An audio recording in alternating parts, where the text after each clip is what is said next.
Halo, salam sejahtera untuk kita semua. Perkenalkan, nama saya Selvi Surya Jalai, SPDK, mahasiswa PPG dalam jabatan tahap 2 tahun 2022, LPDK IAGN Ambon. Program studi pendidikan agama Kristen. Saya akan melaksanakan kegiatan praktek pembelajaran untuk memenuhi ujian kinerja PPG dalam jabatan tahun 2022 dengan materi sikap gereja terhadap demokrasi dan hak asasi manusia dengan model pembelajaran problem bahasa Inggris. Saya mohon bimbingan dan saran dari Bapak Ibu dosen. Sekian dan terima kasih. Tuhan Yesus memberkati.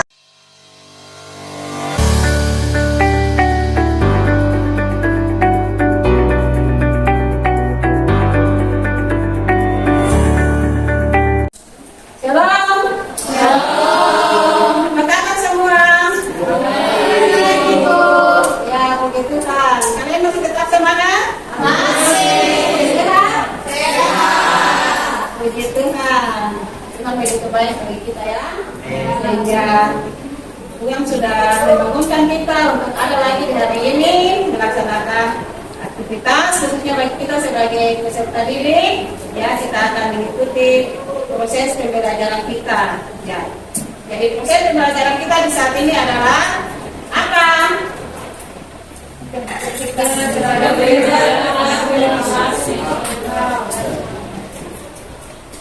kegiatan kita di hari ini adalah kita belajar tentang agama.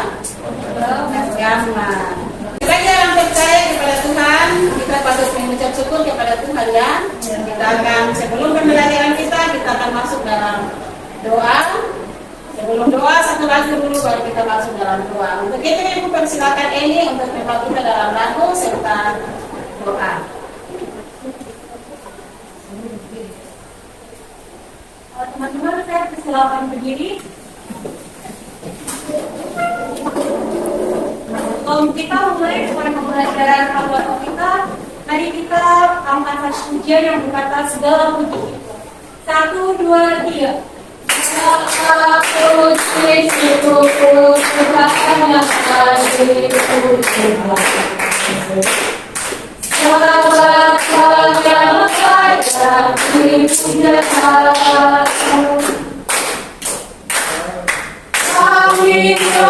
bersorak hati dan amanku.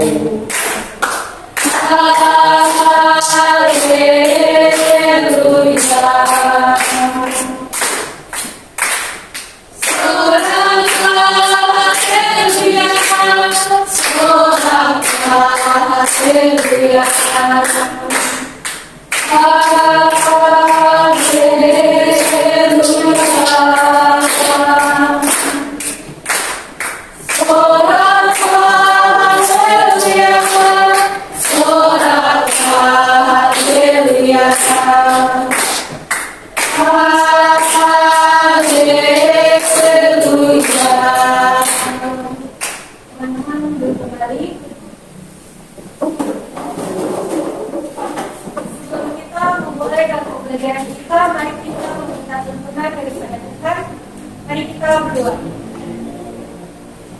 Selamat pagi Tuhan Yesus Kristus, Allah Bapa kami yang ada di kerajaan surga. Kembali lagi kami menghadap kehadiran-Mu Tuhan untuk memohon kepada Engkau. Terima kasih untuk berkat nafas kehidupan yang masih Kau berikan kepada kami. Tuhan Yesus, sekarang kami ingin belajar kebenaran dari firman-Mu. Tuhan, berikan kami anak-anak-Mu ini kepintaran, kebijaksanaan agar kami bisa menjawab tugas soal yang diberikan sebentar kepada kami. Tuhan Yesus, Engkau berkati guru juga yang akan menjelaskan pelajaran agama Kristen kepada kami Tuhan. Kiranya sebentar semuanya berjalan dengan baik dan nama-Mu selalu dipuji dan dipermuliakan. Terima kasih Yesus, biarlah doa dan minta kami hanya ke dalam tangan-Mu kami berdoa. Amin. Terima kasih yang sudah kita dalam doa. Baca pada Samudra Putih, bermadam, pada Ibu beri salam. Ya, selamat pagi.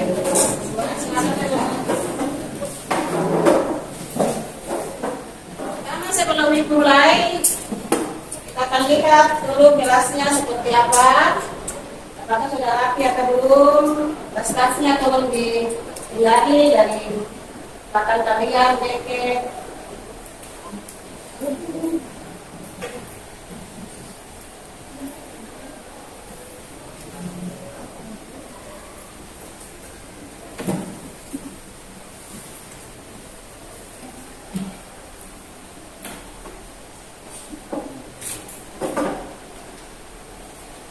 Oke.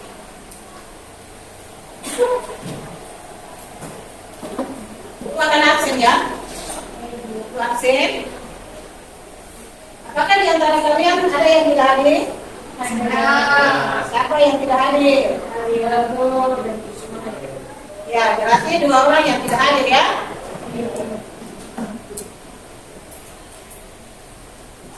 Jadi ada yang tidak hadir, 13 orang yang hadir. Oke, terima kasih. Ya, kita akan masuk pada proses pembelajaran kita di hari ini, yaitu tentang apa yang depan?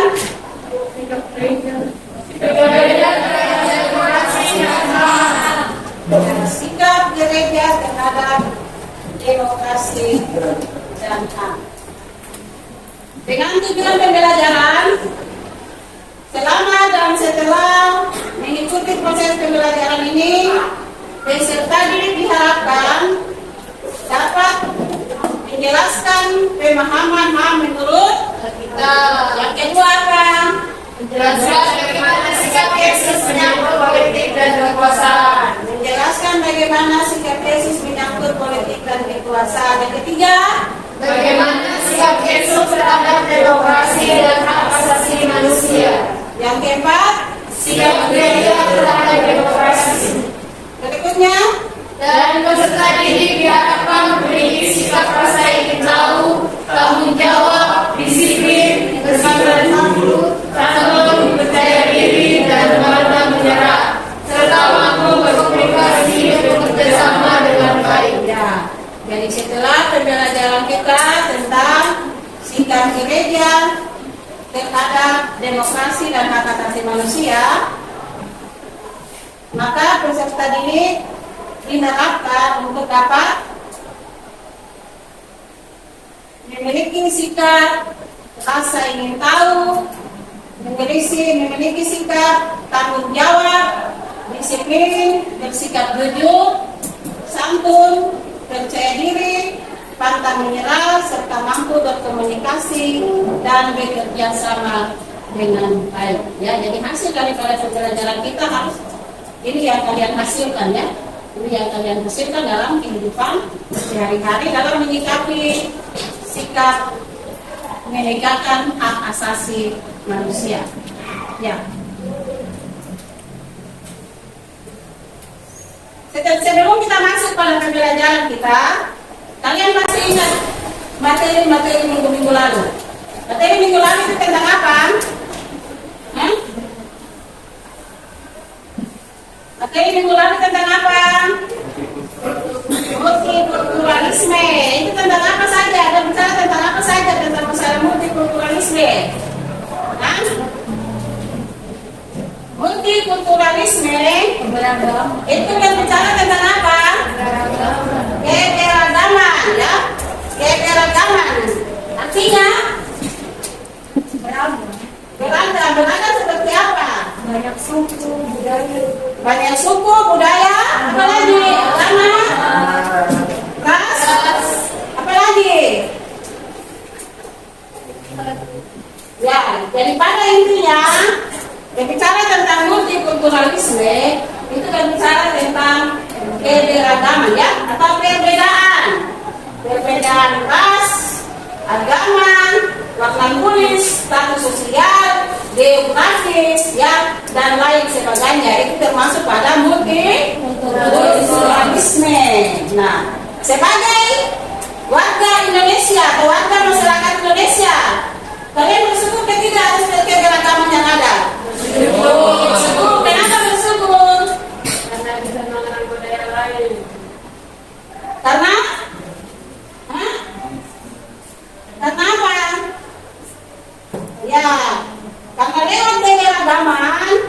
kita memiliki banyak teman, sahabat, ya, dari berbagai suku yang ada di Indonesia, termasuk di dalamnya di Papua, ya. Nah, khususnya di Manokwari. Ya, jadi sudah pasti kalian akan bergaul, ya, bukan hanya sesama suku, tetapi dengan suku yang ada di antara kalian tetap bergaul bersama-sama dengan mereka, sehingga menambah sahabat dan teman, ya toh? Menambah sahabat dan teman. Jadi sebagai warga Indonesia, sebagai orang yang percaya kepada Tuhan, kita harus bersyukur karena keberagaman itu sudah Allah ciptakan dan jadikan buat kita. Oke. Sebelum masuk pada materi, ini tanya, apa itu hak asasi manusia? Hak yang paling mendasar yang dimiliki oleh manusia tidak dapat diambil oleh orang lain. Ya, hak yang paling mendasar yang dimiliki oleh manusia Dan tidak dapat diambil oleh orang lain. tidak bisa diambil begitu saja oleh orang lain, karena hak itu hak yang diberikan oleh Tuhan sejak kita ada di dalam dunia. Nah, ya. Karena demokrasi, apa itu demokrasi? Hah? Demokrasi. Indonesia menganut sistem apa? Indonesia menganut sistem demokrasi itu seperti apa? Ya, pemerintahan yang menjadikan rakyat sebagai unsur terpenting di dalam menentukan, ya, suara dan menentukan sebuah keputusan tentang kemajuan daripada negara itu sendiri. Ya, contohnya apa? Salah satu contoh seperti pemilu, ya, seperti pemilu. Oke.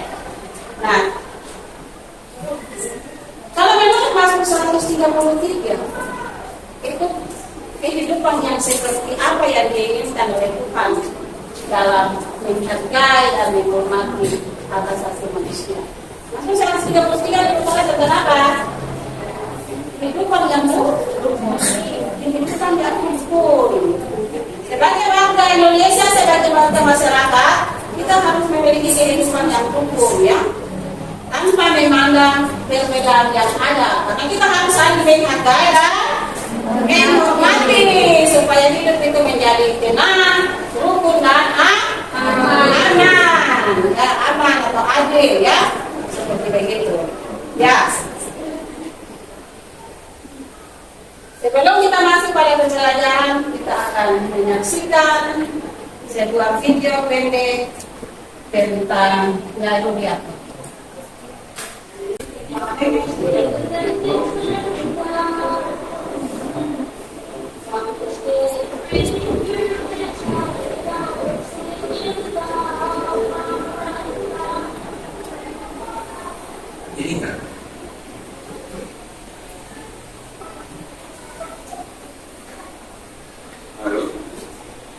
Halo, sebagai informasi untuk kebutuhan atau keberlanjutan kalian, mohon maaf, karya kami tidak melakukan solusi usaha, ya. Sekarang kalau aku tinggal di Papua.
Ibu Bapak, hari ini sampai di sini saja materi kita. Terima kasih semuanya dan jangan lupa tugas di sini.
Sampai di situ saja penayangan video ya.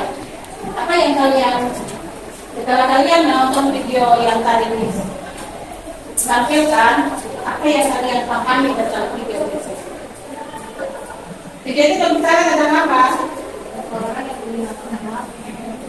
Gimana? Video tadi menampilkan tentang apa?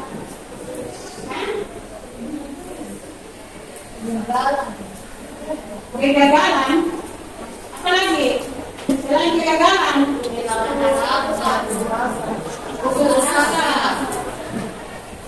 kehilangan harapan. Apa lagi? Bagaimana seseorang bisa mencapai sebuah kesuksesan? Itu harus punya mimpi yang luar biasa ya.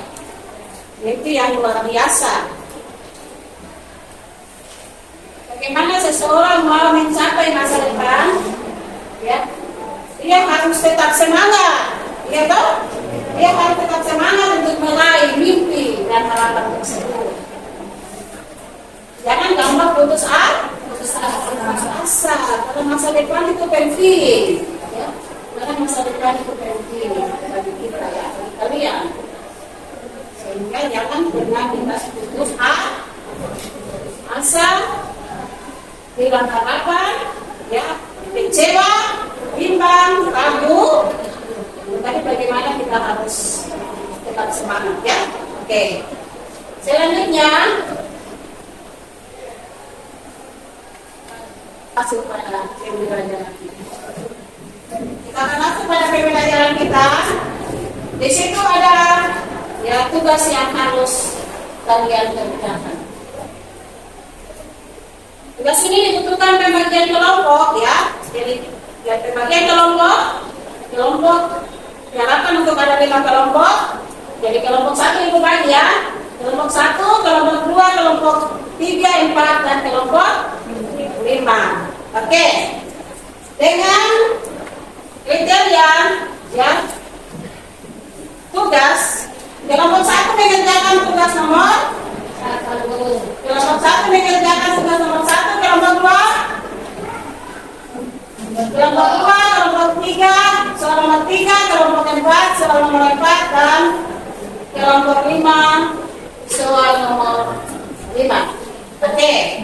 Buku cetak sudah ada di meja kalian. Kalian silakan buka bab yang keempat tentang sikap gereja terhadap demokrasi dan hak asasi manusia. Ya. Waktu pengerjaan tugas 15 menit ya. Waktu pengerjaan tugas 15 menit. Setelah itu kalian maju dan presentasi di depan kelas ya.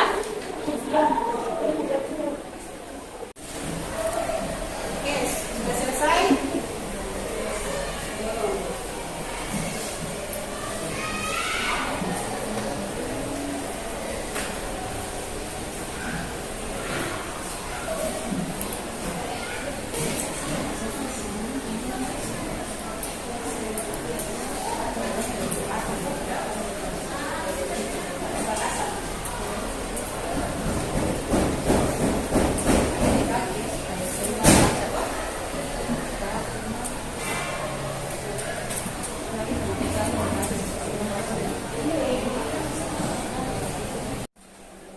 Oke baik, karena kalian sudah selesai mengerjakan tugas kelompok, maka sekarang tugas kalian adalah presentasi kelompok.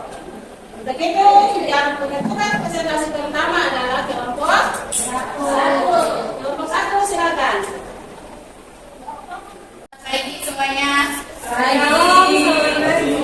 Kami dari kelompok 1 akan mempresentasikan tugas kami, yaitu belajar dari puisi Saja Bulan Mei 1998, yang dimana puisi ditulis oleh W.S. Chandra dari 1935 sampai 2009, penyair terkemuka Indonesia untuk mengenang lembaran-lembaran hitam dalam sejarah bangsa Indonesia ketika 1.000 lebih orang di Indonesia diperkosa, disiksa, dibunuh dan dibakar. Di antaranya sekitar 100-an lebih perempuan keturunan Tionghoa. Mereka menjadi korban karena ras dan golongan etniknya. Inilah catatan yang paling kelam mengenai pelecehan bahkan praktik menginjak-injak hak asasi manusia di Indonesia. Sampai sekarang belum terungkap siapa yang menjadi otak pelanggaran berat hak asasi manusia pada bulan Mei sampai dengan bulan Juni 1998 itu. Pertama, yang diadili dan dijatuhi hukuman prajurit-prajurit kecil pelaksana di lapangan. Karena itu, vonis yang diberikan pun hanya sebatas pemecatan dan hukuman penjara untuk para pelaku penembakan di Universitas Trisakti dan Semanggi. Sementara itu, siapa para pelaku pemerkosaan, penyiksaan, dan pembunuhan atas sekian ribu korban lainnya mungkin akan ditetap, gelap, dan segera terungkap. Berbagai peristiwa pelanggaran HAM yang diungkapkan dalam bahan pembelajaran ini tidak bertujuan mendiskreditkan dan dari kesalahan yang pernah dilakukan oleh generasi terdahulu dan termotivasi untuk mewujudkan demokrasi dan HAM dalam kehidupannya. Baik, sekian presentasi dari kami. Kami ucapkan mohon terima kasih. Mungkin ada pertanyaan dari kelompok lain.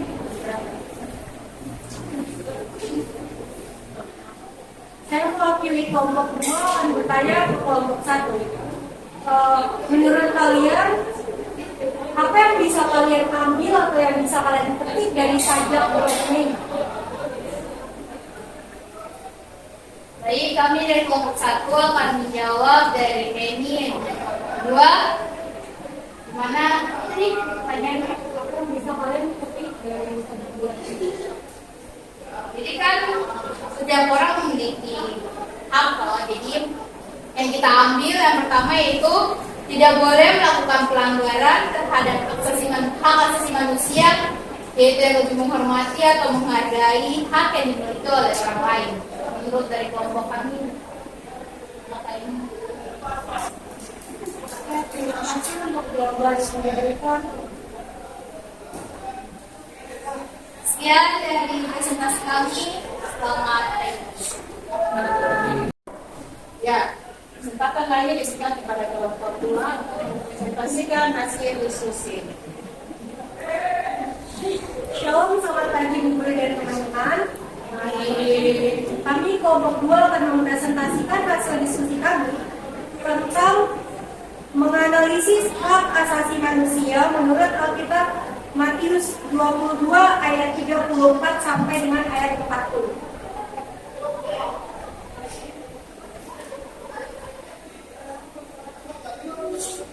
Dalam Injil Matius pasal 22 ayat 34 sampai 40 dikisahkan tentang seorang Farisi yang bertanya kepada Yesus tentang apakah hukum yang paling utama.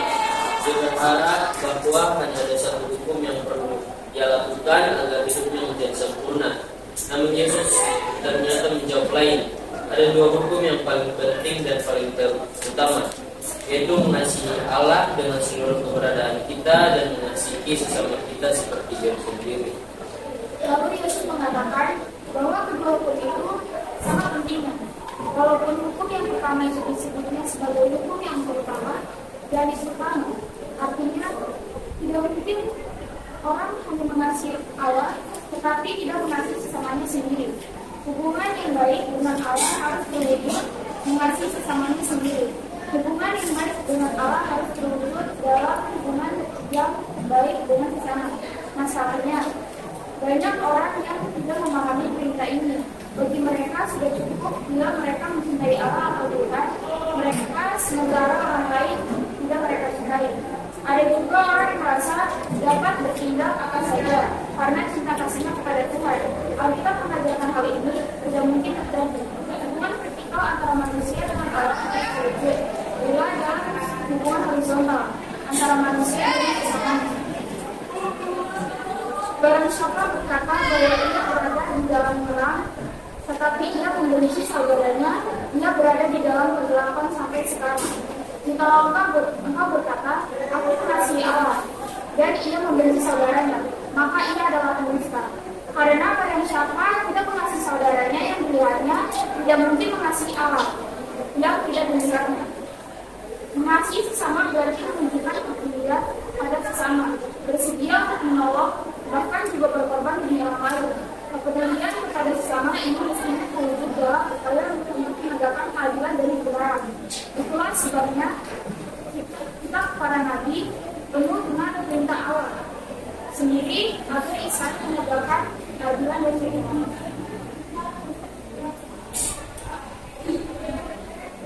Di sini kita mengambil pembacaan dari Amos 5 ayat 21 sampai 24 yang menyatakan ayat 21, aku membenci, aku menghinakan perayaanmu dan aku tidak senang kepada perkumpulan rayamu. Ayat 22, sungguh apabila kamu mempersembahkan kepadaku korban-korban bakaran dan korban-korban sajianmu, aku tidak suka, dan korban keselamatanmu berupa ternak yang tampil, aku tidak mau pandang. Ayat 23, jauhkanlah daripadaku keramaian nyanyian-nyanyianmu, lagu gambusmu tidak mau aku dengar.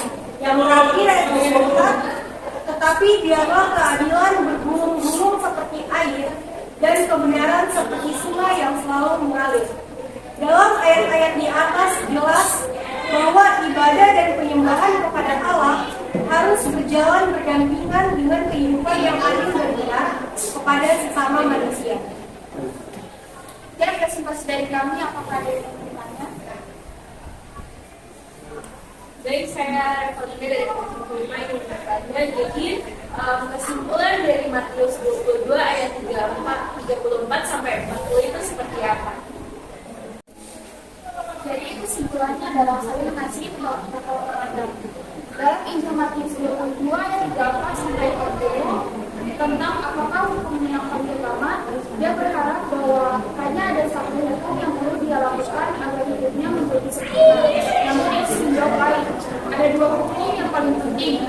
Poin pertama yaitu mengasihi Allah dengan seluruh keberadaan kita dan mengasihi sesama kita seperti diri sendiri. Lalu dalam ayat Mazmur 22 ayat 34 sampai 40, dalam ayat-ayat di atas jelas bahwa ibadah dan penyembahan kepada Allah harus berjalan berdampingan dengan kehidupan yang adil dan benar kepada sesama manusia. Oke, terima kasih kepada kelompok 2 yang sudah menyampaikan hasil presentasi. Sekarang diberikan kesempatan kepada kelompok 3 untuk menyampaikan hasil diskusi. Silakan kelompok 3. Baik, selamat pagi Bu Guru dan teman-teman. Sekarang kami dari kelompok 3 akan mempresentasikan hasil kerja kelompok kami dengan soalnya yaitu menganalisis sikap Yesus menyangkut politik dan kekuasaan.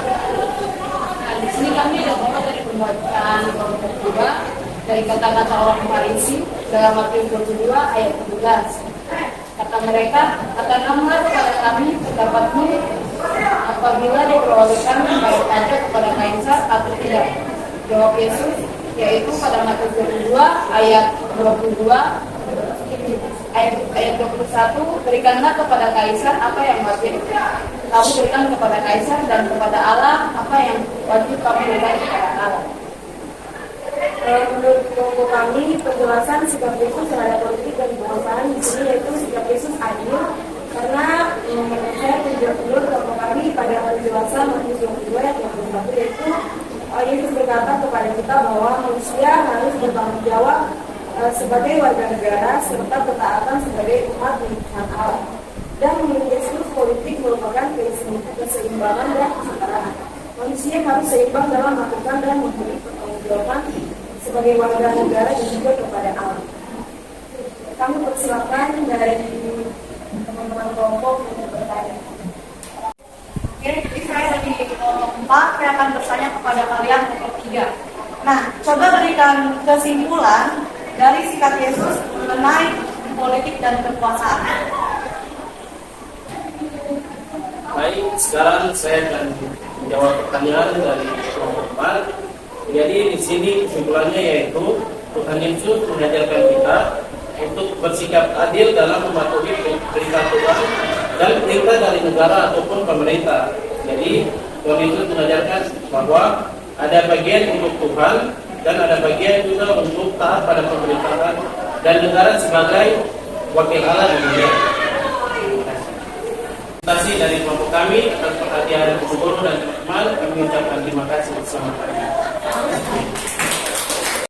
Oke, terima kasih kepada kelompok 3 yang sudah menyampaikan hasil diskusi. Sekarang berikan kesempatan kepada kelompok 4 untuk menyampaikan hasil diskusi. Kepada kelompok 4, disilakan.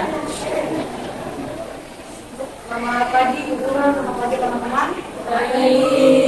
Kami dari kelompok 4, kami akan mempresentasikan hasil diskusi kami. Nah, jadi pertanyaan yang ditanyakan kepada kelompok kami yaitu menentukan pesan paslon LPGI untuk pemilu 2014 tentang kriteria pemimpin yang baik. Nah, jadi di sini Alkitab memberikan rujukan yang jelas tentang pentingnya kepemimpinan dalam sebuah bangsa. Pemimpin hadir untuk menjalankan mandat ilahi. Roma 13 ayat 1 mengatakan tidak ada pemerintah yang tidak berasal dari Allah dan pemerintah-pemerintah yang ada ditetapkan oleh Allah. Karena itu, proses memilih pemimpin bangsa tidaklah terlepas dari mandat dan campur tangan Allah. Jadi, ketika kita memilih pemimpin, kita harus sadari bahwa kita sedang menjalankan mandat ilahi untuk melahirkan pemimpin yang baik dan bertanggung jawab. Lalu seperti apakah pemimpin yang baik? Kitab Keluaran 18 ayat 21 mengatakan bahwa mereka yang baik dipilih sebagai pemimpin haruslah orang-orang yang cakap dan takut akan Allah, orang-orang yang dapat dipercaya, dan yang benci kepada kenegaraan seksual.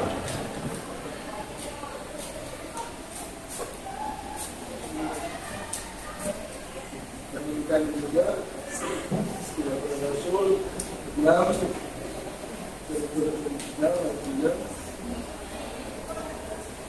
ada 2 orang di antara kamu yang terkenal baik dan yang umum, dan hikmat kesalahan kita ini kiranya dapat menuntun kita untuk menjadikan dirinya dalam tugas demi menghasilkan pemimpin bangsa yang baik dan bertanggung jawab bagi kesejahteraan seluruh rakyat Indonesia.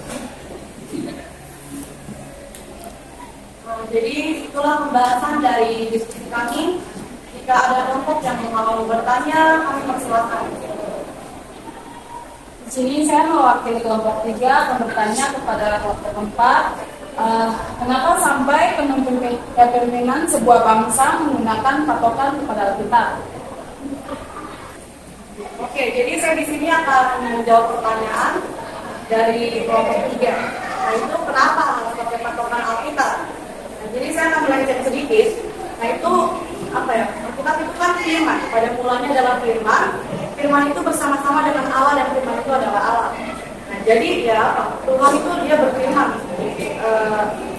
Dan Yohanes 13:1 itu mengatakan tidak ada pemerintah yang tidak berasal dari Allah dan pemerintah-pemerintah yang ada ditetapkan oleh Allah.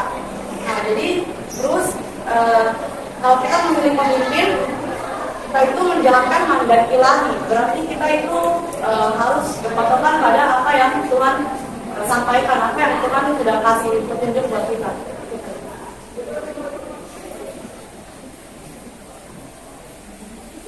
Jadi sekian hasil presentasi dan juga diskusi dari kami kelompok 4. Terima kasih dan selamat pagi Bu Guru, selamat pagi teman-teman.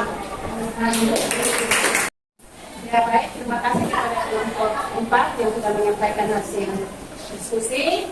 Sekarang waktunya diberikan kepada kelompok selanjutnya yaitu kelompok 5 untuk menyampaikan hasil diskusi. Kepada kelompok 5 disilakan. Selamat pagi Bu, selamat pagi teman-teman. Baik. Dari kelompok 5 akan mempresentasikan hasil kerja kelompok kami. Soalnya, menurut kamu apakah gereja harus berpolitik? Jawabannya yaitu gereja tidak perlu berpolitik praktis. Namun, sebagai lembaga kerohanian yang menaungi jemaat yang menggeluti dunia politik, gereja harus berperan. Gereja harus mendukung umatnya dan mengembalakan mereka secara benar, yakni orang-orang yang kompeten di dalamnya, sehingga tidak menyimpang dari esensinya, yakni menjadi garam dan terang Kristus dalam dunia ini. Dengan demikian, gereja mendatangkan sesuatu yang berarti bagi bangsa dan negara Indonesia ini.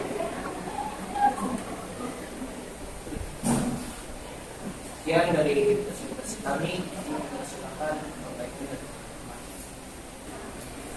Baik, saya Anastasia, perwakilan dari kelompok 1 ingin bertanya pada kelompok 5, bagaimana kaitan antara demokrasi dengan politik dan apa kaitannya dengan gereja? Berikan contohnya menurut Baik, kami akan menjawab pertanyaan dari kelompok 1. Hubungan antara politik dan demokrasi sangat erat. Politik memiliki pengaruh penting dalam perkembangan demokrasi. Demokrasi tidak berjalan baik apabila tidak ditunjang oleh terbangunnya politik yang sesuai dengan prinsip-prinsip demokrasi. Selain itu, gereja harus berpegang pada setiap aturan dan setiap prinsip-prinsip demokrasi.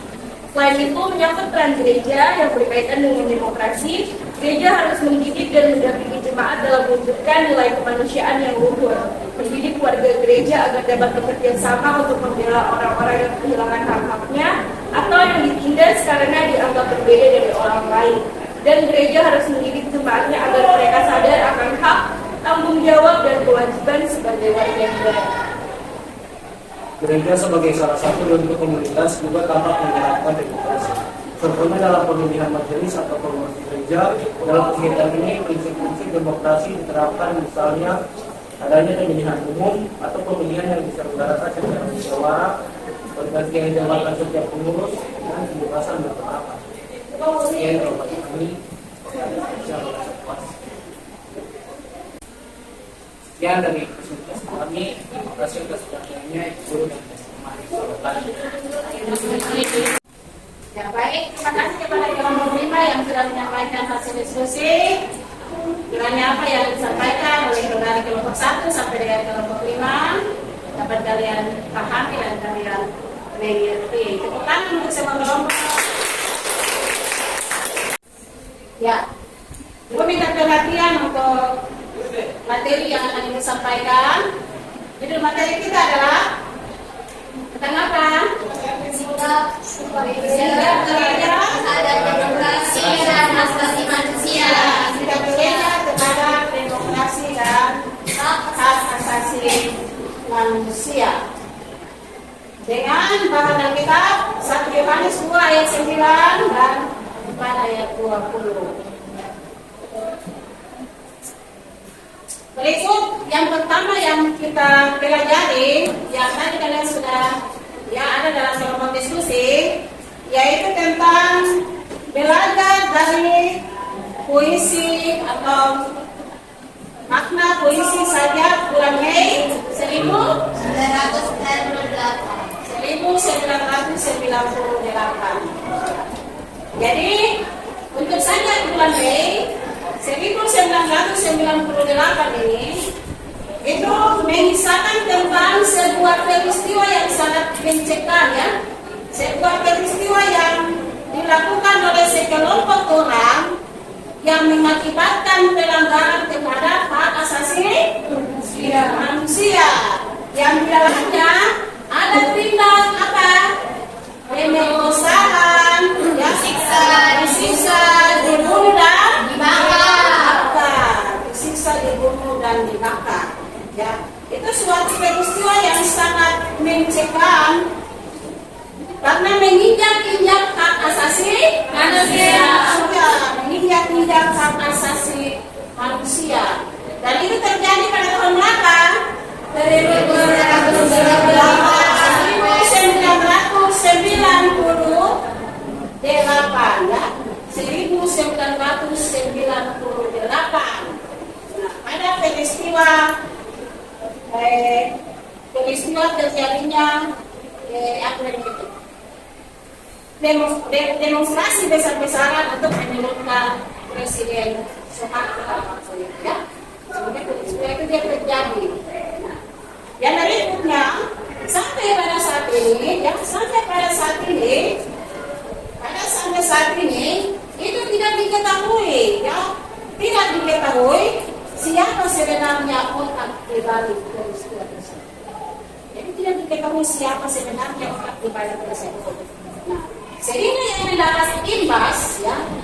yang mendapat imbas pada peristiwa itu adalah para prajurit kecil yang sementara menjalankan tugas lapangan pada waktu itu, sehingga mereka diputuskan pekerjaannya, ya, dipecat daripada pekerjaannya dan masuk ke dalam tindak. Jadi kenapa sampai tokoh atau penyair dari KBS Lengkap dan dia menyampaikan hal tersebut? Karena memang sampai sekarang itu tidak ada yang diketahui siapa otak atau pelaku di peristiwa terhadap pelanggaran hak asasi manusia pada tahun 1998. Jadi ada 1.000 orang Indonesia, khususnya pada para wanita, ya, khususnya kepada para wanita, pelecehan seksual yang disiksa, dibunuh sampai pada dibakar. Dan di antara 1.000 lebih itu ada 100 orang lebih warga Tionghoa atau warga apa? Warga Cina, ya. Mereka diperlakukan juga seperti begitu karena masalah etnis dan golongan dan etnis mereka. Begitu, ya. Itu untuk penjelasan yang pertama tentang belajar dari puisi makna sajak bulan Mei 1998. Yang kedua, hak asasi manusia menurut Alkitab, ya. Hak asasi manusia menurut Alkitab, Matius 22 ayat 34 sampai dengan 40. Di mana di situ ada gambar yang menunjukkan bahwa ada pertemuan antara Yesus dan orang Farisi. Gambar yang menunjukkan ada pertemuan antara Yesus dan orang Farisi. Di situ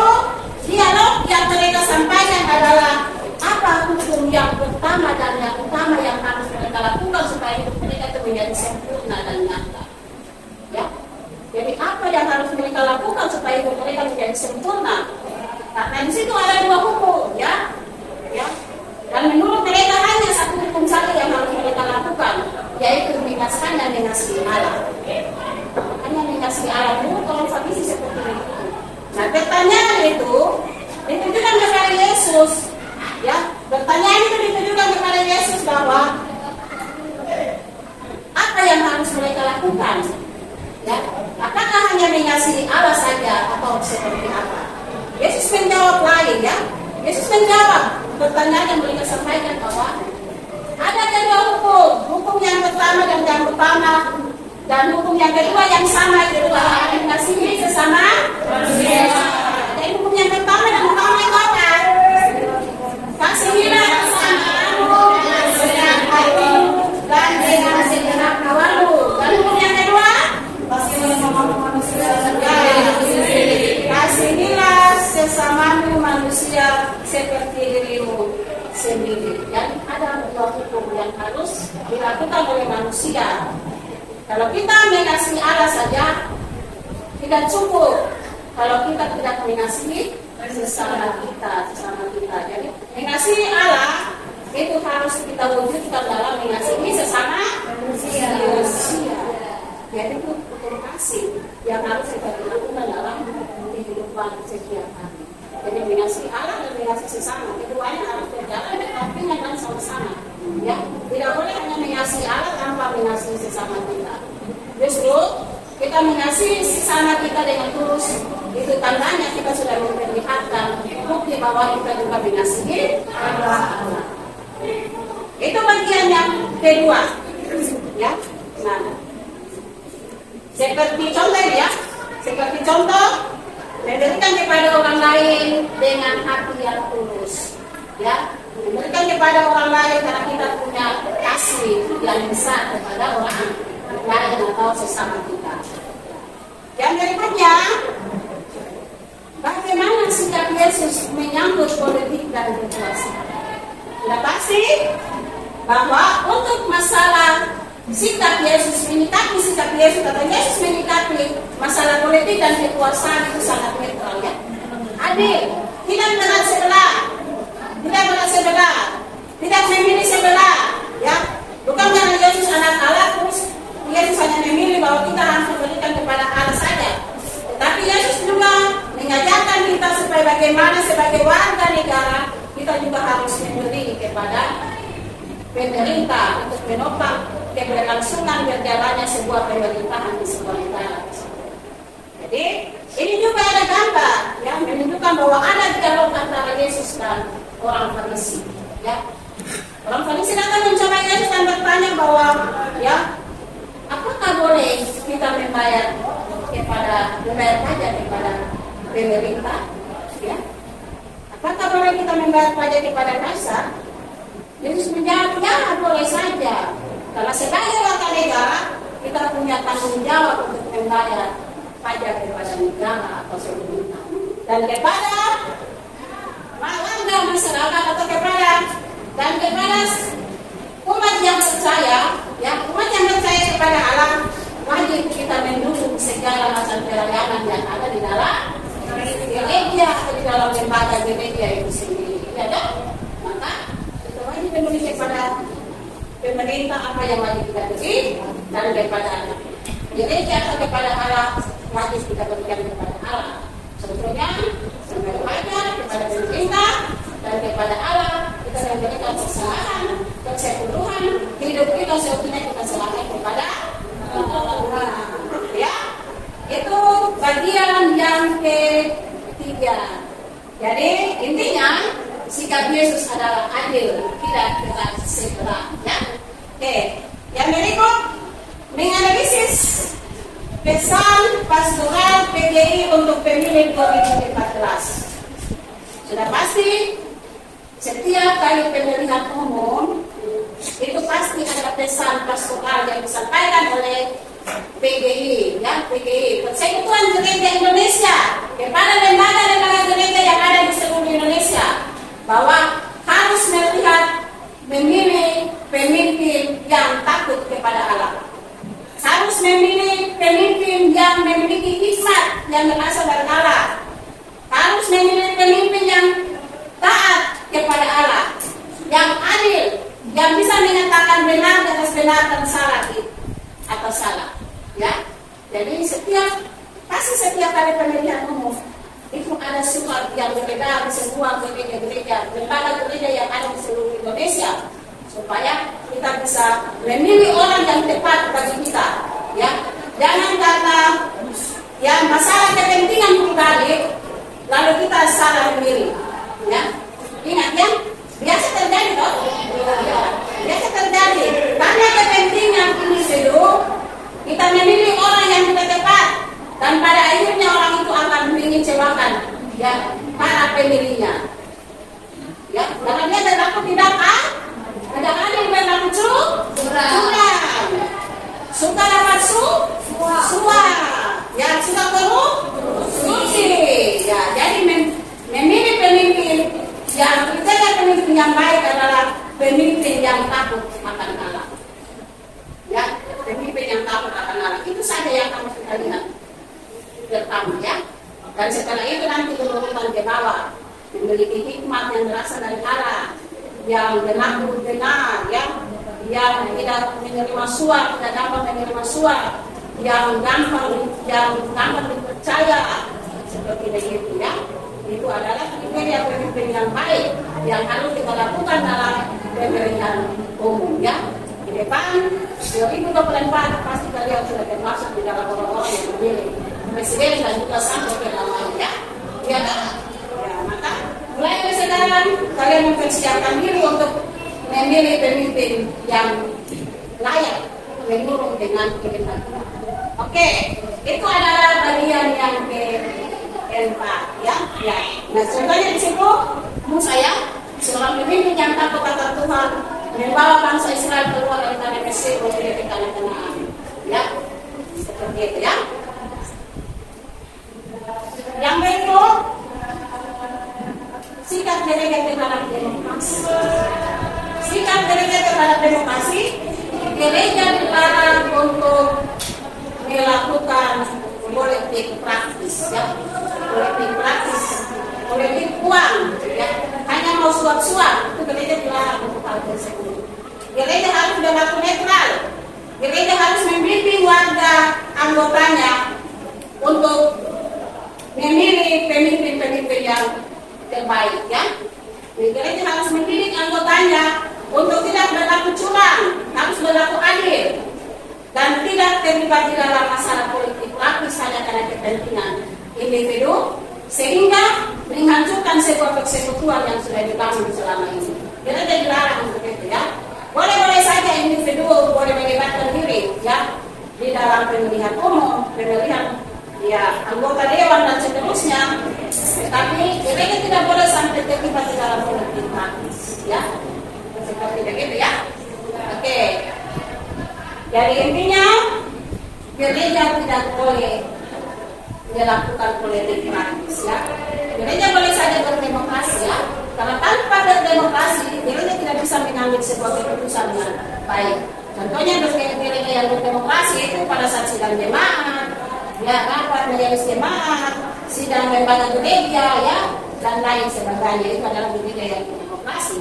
Tapi untuk menjurus kepada masalah politik, gereja tidak boleh terlalu menjurus ke sana di dalam hal kepentingan individu atau kepentingan lembaga-lembaga yang ingin menghancurkan persekutuan yang ada. Ya. Jadi itu adalah presentasi kita atau penyampaian materi kita tentang gereja, sikap gereja terhadap demokrasi dan hak asasi manusia. Oke. Dan akhirnya siapa yang bisa menyampaikan kesimpulan?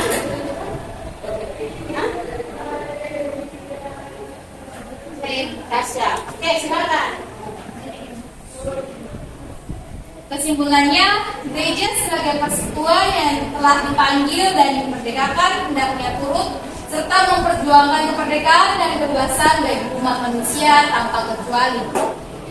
Yang kedua, gereja tidak boleh sibuk hanya memikirkan dirinya sendiri saja, karena tugas tugasnya di dunia justru untuk menjadi pelayan Allah dan sesama. Yang ketiga, gereja hadir di dunia justru untuk ikuti serta menghadirkan tanda-tanda kerajaan Allah.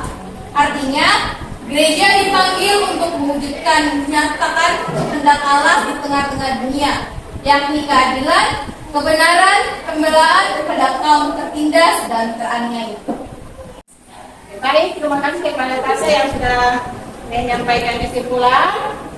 Dan kesimpulan akhir dari Ibu adalah sebagai warga gereja, ya, tugas kita adalah bersekutu, bersaksi dan melayani, dan jangan sampai kita terlibat dalam masalah-masalah politik yang tidak membawa keuntungan bagi kita, ya. Tetapi bagaimana caranya sebagai warga gereja untuk terus melibatkan diri untuk mendukung berjalannya demokrasi di sekitar kita. Terima kasih. Baik Ibu Guru dan teman-teman, sebelum kita mengakhiri kegiatan kita di pagi hari ini, saya mengajak kita semua bersatu di dalam doa. Berdoa dimana? Segala puji dan syukur kami panjatkan kehadirat-Mu ya Tuhan. Kami mengucap syukur atas segala berkat yang Engkau limpahkan dalam kehidupan kami, hingga pada saat hari ini kami kelas 1253 kami sudah melaksanakan kegiatan pembelajaran dan berkisah mengenai sikap gereja terhadap demokrasi dan hak asasi manusia. Kami berdoa kiranya materi yang sudah kami pelajari ini bisa kami pahami, kami hayati dan kami bisa terapkan dalam kehidupan kami sehari-hari. Kami juga berdoa untuk ibu guru yang sudah menyampaikan materi, kiranya Tuhan Yesus selalu memberikan hikmat, akal budi dan kesehatan kepada ibu guru yang sudah memberikan materi. Kami juga berdoa untuk keluarga kami dan kerabat kami yang ada di luar sekolah, kiranya Tuhan memberkati selalu. Kami mohon ampun atas segala dosa dan kesalahan yang telah kami perbuat melawan kita-Mu. Hanya di dalam iman kami Yesus Kristus kami telah berdoa. Haleluya. Amin.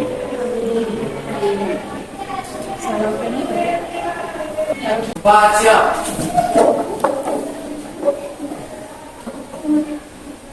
Pada Ibu ucapkan terima kasih. Terima kasih, Bu. Sama-sama.